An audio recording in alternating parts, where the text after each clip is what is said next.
हिंदू उदार है, लेकिन उदार हिंदू बटा हुआ है। हिंदू बुद्धिमान है, लेकिन बटा हुआ है।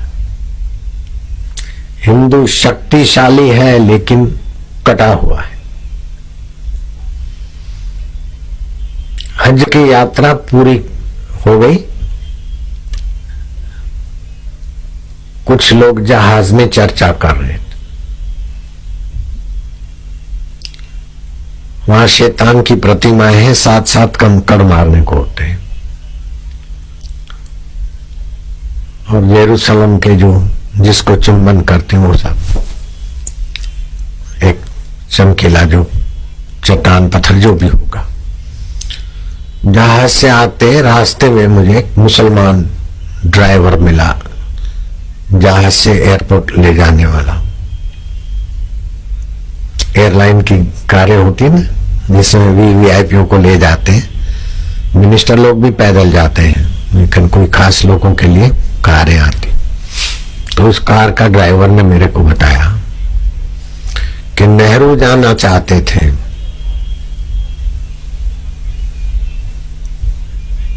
हज देखने को। वो मुसलमान ही इधर आ सकते हैं। नेहरू को मना हो गई। उन्होंने बोला जहाज से ऊपर से देख लेंगे। बोले गोला दाब दिया जाएगा, जहाज पर तोप का गोला मार दिया जाएगा। किसी मस्जिद में पुलिस जाए तो उसको नाक में दम आ जाता है परमिशन लेने में। लेकिन दुर्भाग्य की बात है, हमें डूब मरना चाहिए।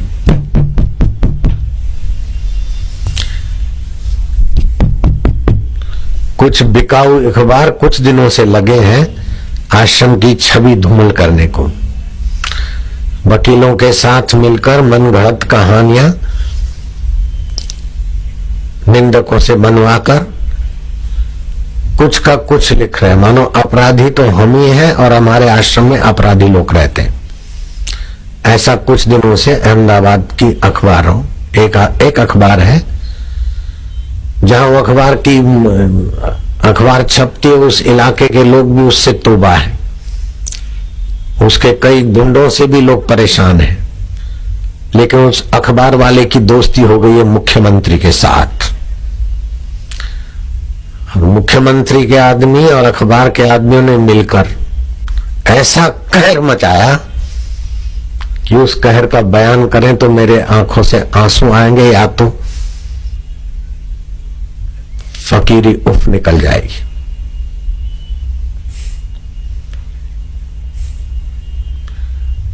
और हमारे कीर्तन यात्री हिंदुस्तान में फैले हुए हैं, विश्व में फैले हुए।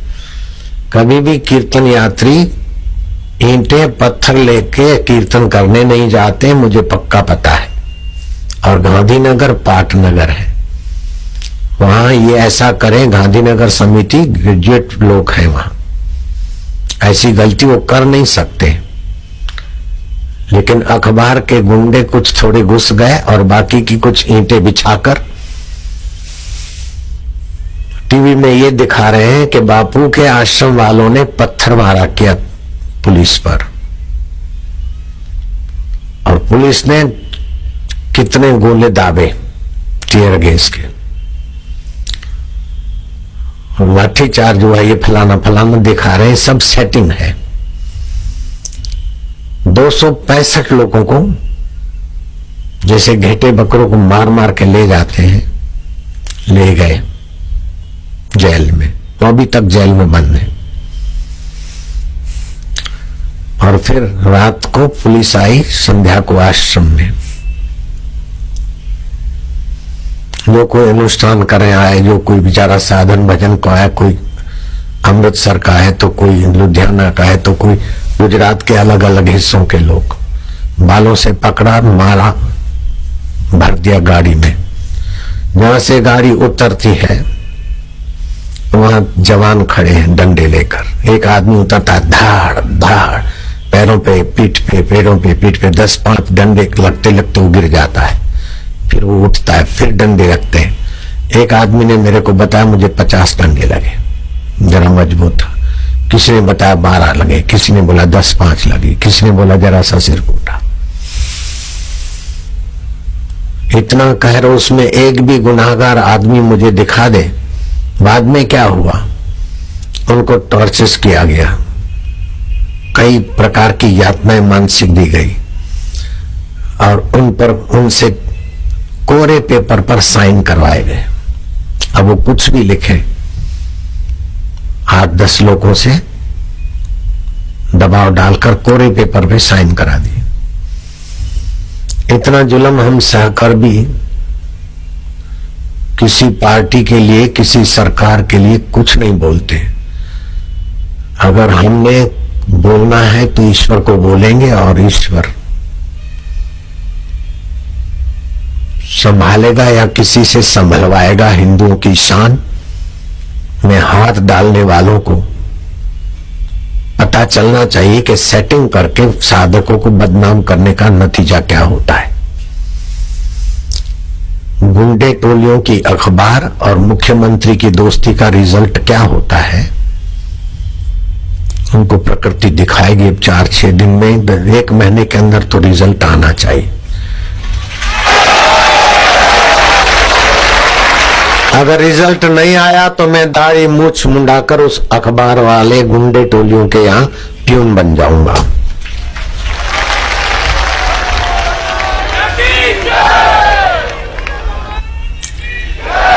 और वो ऐसा लिखते हैं, आश्रम में गुंडे हैं, आश्रम में गुंडे हैं, आश्रम में गुंडे हैं, गुंडों की टोलियां हैं, आश्रम में गुंडे हैं। मुझे आश्रम में रहने वालों में से एक गुंडा दिखा दो। आश्रम में ऐसे सज्जन बच्चे हैं, ऐसी सज्जन बच्चियां, ऐसे खानदान संतान हैं कि मेरे को बोलना पड़ा कि पहले मेरे ये बच्चे खाएंगे, बाद में मेरा बेटा खाएगा। आश्रम की पहले ये मेरी बेटियां खाएगी, बाद में नारायण की बहन खाएगी। मेरा वचन अभी भी मुझे याद है। क्या मैं आश्रम में गुंडे गुंडियों के लिए ऐसा बोल सकता हूं? आप सोचो, आपके बेटे बेटियां आते, आपसे छुट्टी लेकर मेरे पास आते हैं।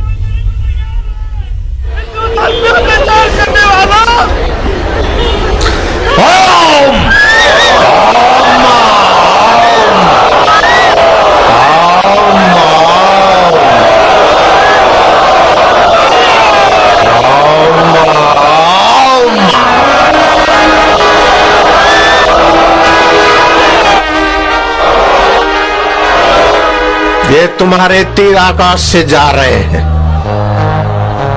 ओम ओम ओम।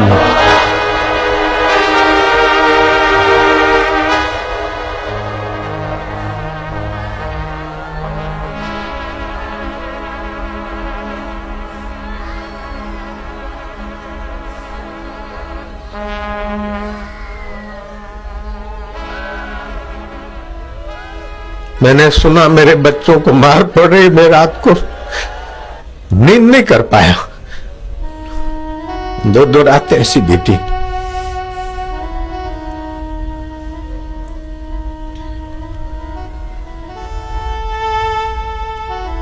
निर्दोष को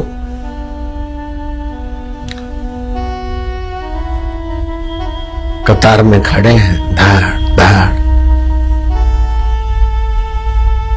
वो लुफंगे जो भर्ती हुए हैं विधर्मी, बोले अभी तो जामीन नहीं मिलेगा, कल फिर बैत खेलेंगे। मेरे बच्चों को डंडा मारना, वो बैत खेल रहे हैं। अभी आज उनको जामीन मिलेगा तो मिलेगा। मेरा अपराध लोग है। कीर्तन की रैली थी, गुंडों की टोली अखबार चलाती है, उसका एक मालिक है, उससे दोस्ती हो गई मुख्यमंत्री की। तो पुलिस भी उन्हीं की, गुंडे भी उन्हीं के, मार खाने वाले मेरे बच्चे, जज भी उन्हीं के, वकील भी उन्हीं के। वहां के केस हटाकर मुझे यहां लाने पड़ेंगे।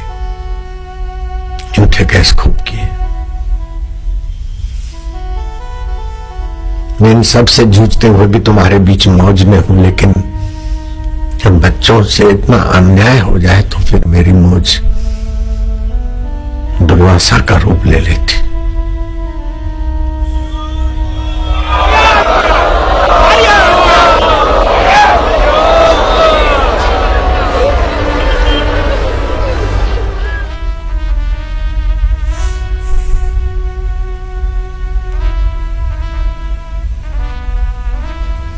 धाड़ धाड़ पुलिस की लारी से निकले, गाड़ी से धाड़ धाड़ पकड़ के बालों से मारते मारते ले गए। अनुष्ठान करने को आए क्यों इधर?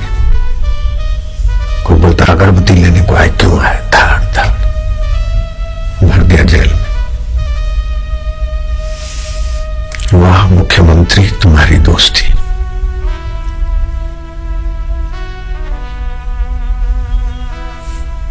अब उस मुख्यमंत्री की गद्दी कैसी रहती है, कितनी रहेगी भगवान जाने।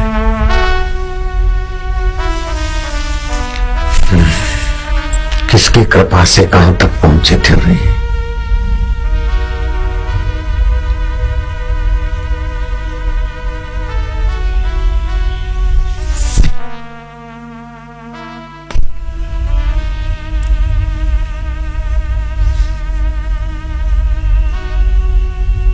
मेरे को अमेरिका से फोन आया कि बापू इस बार आप वहां न जाओ, गुजरात में न जाओ, आपके लिए साजिश है।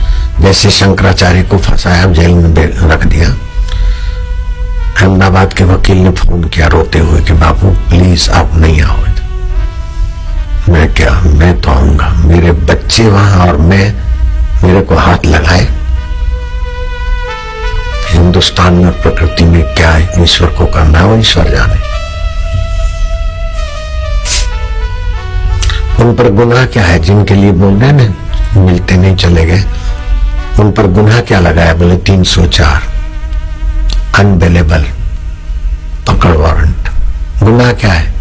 बोले स्कूल के बच्चे नदी में, अब वो रिपोर्ट तो ये बताती है कि पानी में डूब के गए हैं, तो लापरवाही समझो। गुरुकुल का एक आदमी की लापरवाही उसके लिए रखे, लेकिन जो बेचारे वहां थे नहीं, उनके भी नाम ठोक दिए। 7 आदमी पर अनअवेलेबल वो सुमन निकाला। चलो उन 7 के लिए तो वकील मांग रहा है। वेल, जो कानूनी प्रक्रिया तुमने जुल्म करके लगाई हम सह लेते, लेकिन कीर्तन यात्रियों पर अंदर गुंडे घुस गए। बोले पुलिस को मारो पत्थर, लो मारो पत्थर। गुंडों की जो अखबार चलती वो बिल्डर का काम भी करते, रोड़े रोड़े ले आए। हमारे आश्रम में एक रोड़ा भी नहीं, घर से कोई रोड़ा लेके क्यों आएगा? ईंटों के टुकड़े, आधी आधी ईंट के टुकड़े, उसको रोड़ा बोलते। रोड़े बिछा दिए और मूवी घुमा दी। आश्रम वालों ने फेंके और फिर टीयर गैस छोड़े और डंडों से पीटा, धाड़ धाड़ धाड़।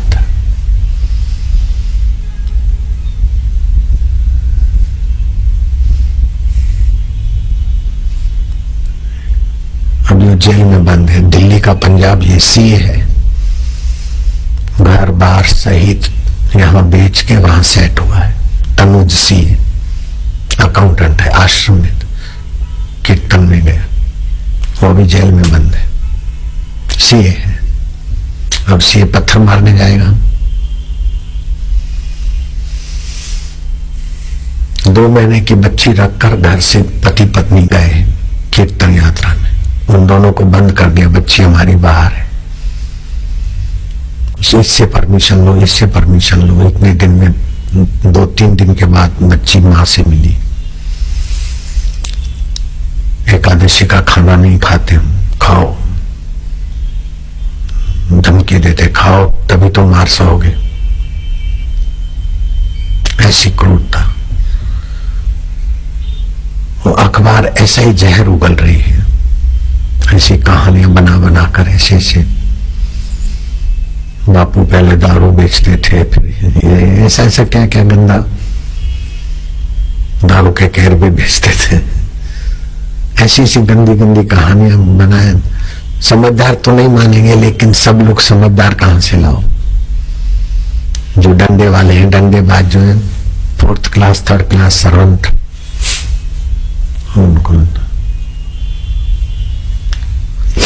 और भी कई महीनों 1.5 साल से ऐसी कहानियां चल रही है अखबारों में। तो उस अखबार पर नियंत्रण लाओ और जो कहानियां घटती है स्टिंग ऑपरेशन में राजू लंबू या फलाने फलाने जो आपस में पर्दाफाश हुआ है उन लोगों को पकड़ो। इसका निवेदन देने गए कलेक्टर को तो बाकी की भीड़ दूर रही। आदमी 4 निवेदन दे रहे हैं, अंदर कई कुछ लोग गुस्से हुए थे, बोले पुलिस को मारो पत्थर। हमारे लोग बोले क्यों मारे, किसी ने पत्थर फेंका मारा या क्या किया। पुलिस वाले के लोग भी अंदर बैठे थे, वो भी मिली हुई अच्छी सेटिंग थी। थोड़े पत्थर उछले, बस धाड़ धाड़ धाड़ धाड़ पीटना चालू कर दिया। हजारों लोग उसमें से जो लोग बस लेकर आए थे उनकी बस रोक दी और लिख दिया कि इसमें ईंट और पत्थर लाए थे। समझो आप लुधियाना से आए हैं कीर्तन यात्रा में, कहीं से आए हैं दिल्ली में, तो पुलिस साजिश करके वहां लक्कड़ और ईंटें रखवा दे और केस बना देगी कि इस बस में ये मिला है। इतने से संतोष नहीं हुआ, जो आश्रमवासी थे उनको पकड़ पकड़ के 3 गाड़ियों में भर के 4 में 5 में जितने में ले गए। 150 से ऊपर कुछ लोग थे। मासूम बच्चे भी थे, दाढ़ी वाले बूढ़े बुजुर्ग थे, उनको भी ले गए। 10-15 लोगों को फिर ऑफिसर ने देखा कि मेरी नौकरी खतरे में आ जाएगी, उनको वापस भेज दिया आश्रम में। बाकी के लोगों को पीटा को गालियां भी देते रहे। टॉर्चर जैसा करते 5 साल की सजा दे देते तो इतना दुख नहीं होता जितना 1-2 दिन में उनको गालियां दे दे के टॉर्चर्स किया। मैं इंदौर में था, ये घटना घटी, ये पता चला तो मैंने किसी को कहा कि ये सब क्यों हो रहा है। बोले तुम ये कीर्तन यात्रा निकालना बंद कर दो। मैं उस व्यक्ति का नाम लेकर उसको बदनाम नहीं करना चाहता हूं,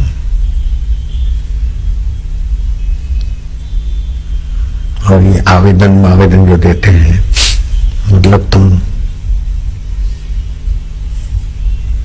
आंदोलन, ये भक्ति जागृति आंदोलन बंद कर दो।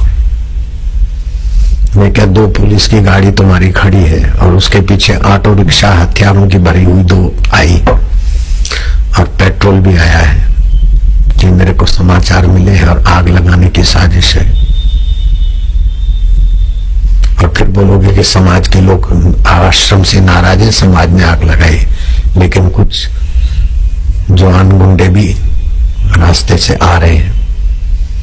बोले तुम ये आंदोलन बंद कर दो। मैंने कहा नहीं, हम तो आंदोलन करते ही नहीं है और करेंगे भी नहीं।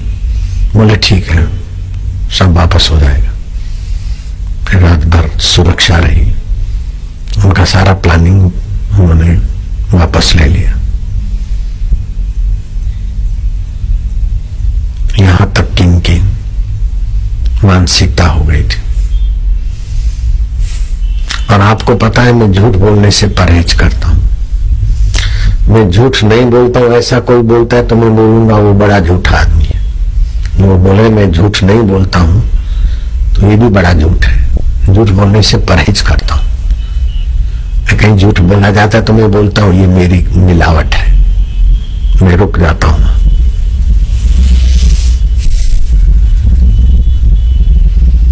इतना अन्याय ने सोचने को मजबूर कर दिया है।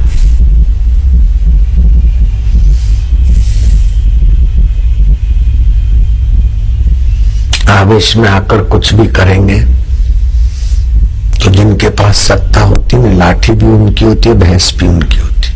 पब्लिक को तो मार खानी पड़ती है और बदनामी।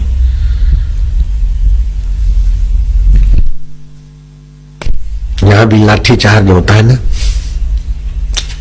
तो दोषी पब्लिक को ठहराया जाता है। पब्लिक ने पत्थर मारा किया, पब्लिक ने ये किया, पुलिस को टीयर गैस छोड़ना पड़ा, लाठी चार्ज करना पड़ा। लेकिन अब हमको अनुभव हुआ, आज तक हम ये बात सच्ची मानते थे लेकिन जब मेरे बच्चों के साथ ये जुल्म हुआ तब हमें पता चला कि इसमें कितनी राजनीति गंदी होती है और कुछ गुंडे उनमें घुस जाते पब्लिक में, वही करवाते हैं और फिर वही पब्लिक को पीटते हैं और खुद बेचारे ड्यूटी।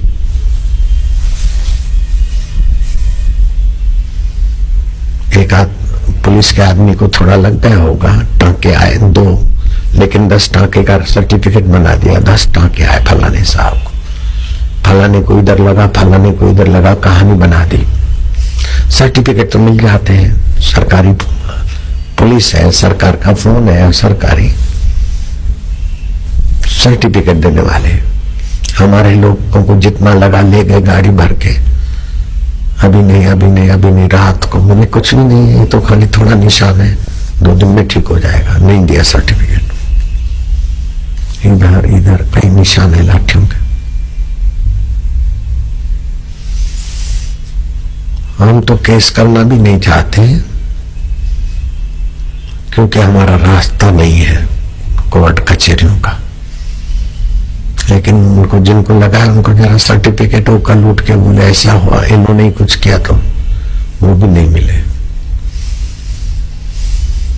तो फिर हमें उधर की सरकार का कुछ भेजना पड़ेगा, ईश्वरी सरकार का कुछ। हम चाहते हैं लोहे से लोहा कटे, व्यवहार से व्यवहार चले। सोने की पट्टी लोहा काटे ठीक नहीं होता। मुझे भागवत की कथा याद आती।